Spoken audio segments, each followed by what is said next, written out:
Hello again, everyone. It's me, Julius, and I'll be taking over lesson 4 on personal art styles and personal association with the color. Jean-Francois was supposed to be doing this lesson, but some stuff is going on with him right now, and he wasn't able to take on the making of lesson 4, so here I am.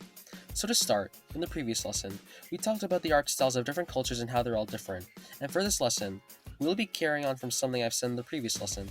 Whenever someone does art, whether it's in writing, painting, or the like, they always have their own unique and beautiful style. Just like all the different art styles from different cultures throughout history, individuals have their own style that's different and from the styles of everyone else.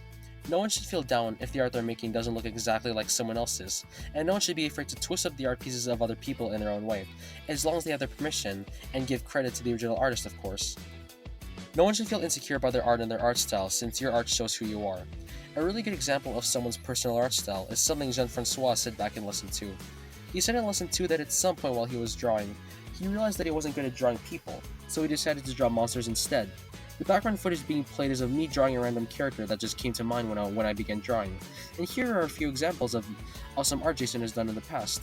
Looking at these examples from Jason and what I've done so far in my sketch, you can really see the differences in the art styles of me and Jason, and if I could, I would have shown some stuff Jean-Francois has drawn in the past too, to show how his art is different from me and Jason's. Basically, the point I'm trying to get across is that since all the art styles used throughout history by different cultures are all unique in their own way, there's no reason that your art shouldn't be different too. Me and Jason weren't afraid to show you guys some of our art, so why should you? In your art, you can use whatever color, method, technique, size, shape, texture, shading, and other elements you want. Don't be afraid that your art might not be on par with others. Your art is your art, and your style is your style. When you were a toddler, or somewhere around that age, you may have been asked questions like, what's your favorite color? The natural response is that you'd respond to the question by saying what your favorite color is, and this will make the asker of the question believe that whatever you said is your favorite color. However, you may notice that your answer to this question has changed as you got older, and I believe that the reason for this is that as you grow older, you as a person changes, including your preferences, and as you continue to live, you will feel different emotions and experience different events.